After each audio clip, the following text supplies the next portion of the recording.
ಇನ್ನೊಂದು ಅಪ್ಡೇಟ್ಸ್ ಕೂಡ ಲಭ್ಯವಾಗ್ತಾ ಇದೆ. ಕೆಆರ್ಎಸ್ಗೆ ಮುತ್ತಿಗೆ ಹಿನ್ನೆಲೆ ಪ್ರವಾಸಿಗರಿಗೆ ನಿರ್ಬಂಧ ಹೇರಲಾಗಿದೆ. ಇವತ್ತು ಮುಂಜಾಗ್ರತಾ ಕ್ರಮವಾಗಿ ಬೃಂದಾವನಕ್ಕೆ ಪ್ರವಾಸಿಗರ ನಿರ್ಬಂಧ.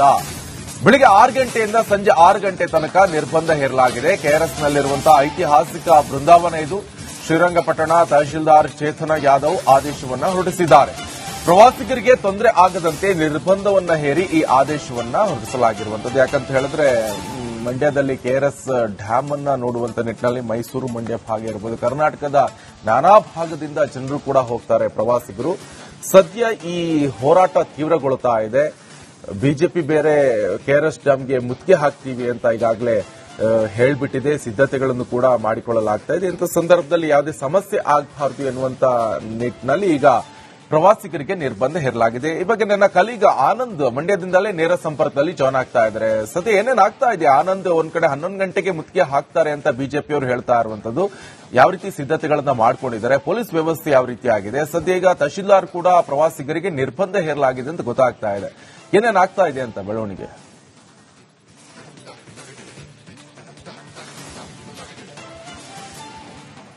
ನಿಕೇಶ್, ತಮಿಳುನಾಡಿಗೆ ನೀರು ಹರಿಸುವಂತೆ ಸಿಡಬ್ಲ್ಯೂಎಂಎ ಆದೇಶ ಮಾಡಿದ ಬೆನ್ನಲ್ಲೇ ಮಂಡ್ಯದಲ್ಲಿ ಹೋರಾಟ ಮತ್ತಷ್ಟು ತೀವ್ರಗೊಂಡಿರುವಂತದ್ದು. ಕಾವೇರಿ ಕೆಚ್ಚು ಮತ್ತಷ್ಟು ಹೆಚ್ಚಾಗಿದೆ.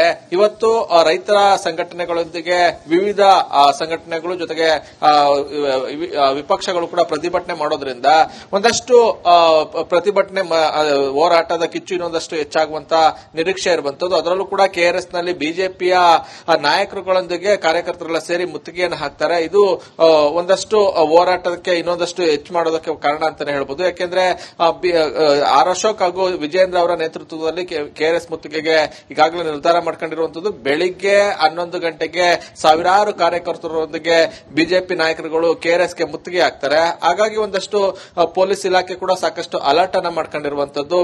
1,500ಕ್ಕೂ ಹೆಚ್ಚು ಪೊಲೀಸರನ್ನು ನಿಯೋಜನೆ ಮಾಡಲಾಗಿದೆ.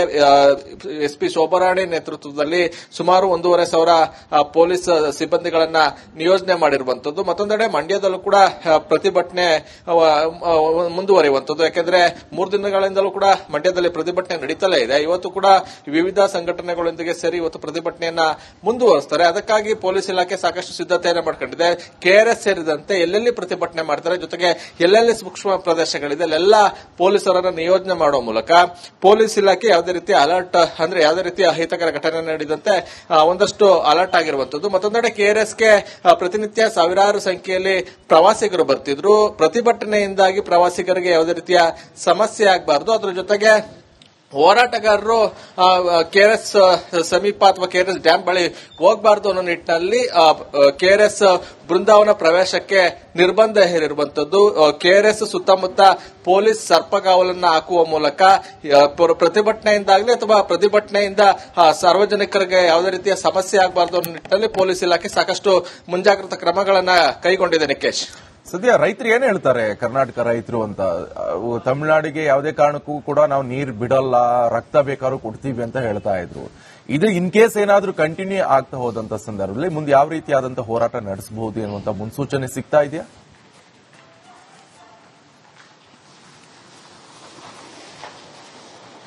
ನಿಕೇಶ್, ಈ ಬಾರಿ ಕಾವೇರಿ ಕಣಿವೆಯಲ್ಲಿ ನಿರೀಕ್ಷಿತ ಪ್ರಮಾಣದಲ್ಲಿ ಮಳೆ ಸುರಿದಂತೆ ಇರೋದ್ರಿಂದ ಕೆಆರ್ಎಸ್ ಡ್ಯಾಂ ಭರ್ತಿ ಆಗಿಲ್ಲ.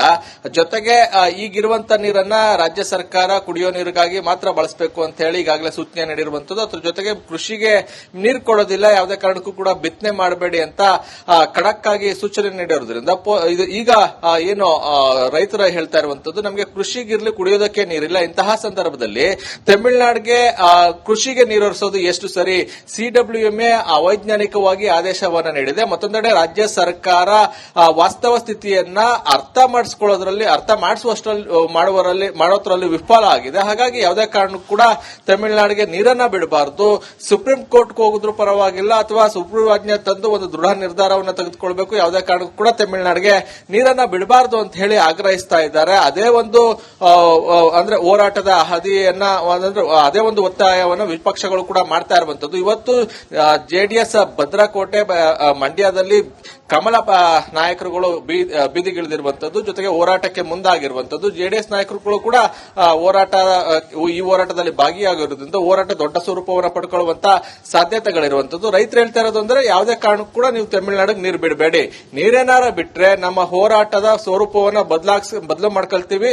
ಈ ಹಿಂದೆ ಕಾವೇರಿ ಹೋರಾಟಗಳು ಹೆಂಗ್ ನಡೆದಿದ್ವೋ ಆ ರೀತಿ ನಮ್ಮ ಹೋರಾಟವನ್ನು ತೆಗೆದುಕೊಂಡು ಹೋಗಬೇಕಾಗುತ್ತೆ ಅನ್ನೋ ಒಂದು ಎಚ್ಚರಿಕೆಯನ್ನ ಕೊಡ್ತಾ ಇದ್ದಾರೆ. ಆದ್ರೆ ಸರ್ಕಾರ ಏನು ಸರ್ವಪಕ್ಷಗಳ ಸಭೆಯನ್ನ ಕರಿತೀವಿ ಅಂತ ಹೇಳಿರುವಂತದ್ದು ಡಿ ಕೆ ಶಿವಕುಮಾರ್ ಅವರು. ಹಾಗಾಗಿ ಒಂದು ಸರ್ಕಾರದ ಒಂದು ನಿಲುವನ್ನ ನೋಡಿ ಆನಂತರ ಹೋರಾಟದ ಸ್ವರೂಪವನ್ನು ಬದಲಾಯಿಸುವ ನಿಟ್ಟಿನಲ್ಲಿ ಇವತ್ತು ಸಭೆಗಳನ್ನ ಮಾಡುವಂತದ್ದು. ಅದರಲ್ಲೂ ಕೂಡ ಮಂಡ್ಯ ಜಿಲ್ಲಾ ರೈತ ಹಿತರಕ್ಷಣಾ ಸಮಿತಿಯಿಂದ ಇವತ್ತು ಮಹತ್ವದ ಸಭೆ ನಡೀತದೆ. ಸಭೆಯಲ್ಲಿ ಸಾಕಷ್ಟು ಮುಖಂಡರುಗಳು ಭಾಗಿಯಾಗಿ ಹೋರಾಟದ ಬಗ್ಗೆ ರೂಪುರೇಷೆಗಳನ್ನ ಸಿದ್ಧಪಡಿಸ್ತಾರೆ. ಜೊತೆಗೆ ಸರ್ಕಾರದ ನಿಲುವು ಏನಾದ್ರೂ ತಮಿಳುನಾಡಿಗೆ ನೀರು ಬಿಡುವಂತದ್ದಾದ್ರೆ ಆಗ ನಮ್ಮ ಹೋರಾಟ ಹೇಗಿರಬೇಕು, ಜೊತೆಗೆ ನಮ್ಮ ಹೋರಾಟವನ್ನ ದೊಡ್ಡ ಮಟ್ಟಕ್ಕೆ ತೆಗೆದುಕೊಂಡು ಹೋಗೋಕೆ ಯಾವ ರೀತಿ ಪ್ಲಾನ್ ಮಾಡಬೇಕು ಅನ್ನೋ ನಿಟ್ಟಿನಲ್ಲಿ ಚರ್ಚೆ ಮಾಡಿ ಇವತ್ತು ಒಂದು ಮಹತ್ವದ ನಿರ್ಧಾರಕ್ಕೆ ಬರ್ತಾರೆ. ಒಟ್ಟಿನಲ್ಲಿ ಯಾವುದೇ ಕಾರಣಕ್ಕೂ ನೀರು ಬಿಡಬಾರದು ಅನ್ನೋದೇ ರೈತರ ಒಂದು ಒತ್ತಡ ಆಗಿರುವಂತದ್ದು. Nikesh, okay, thank you Anand ನಿಮ್ಮೆಲ್ಲ ಮಾಹಿತಿಗೆ.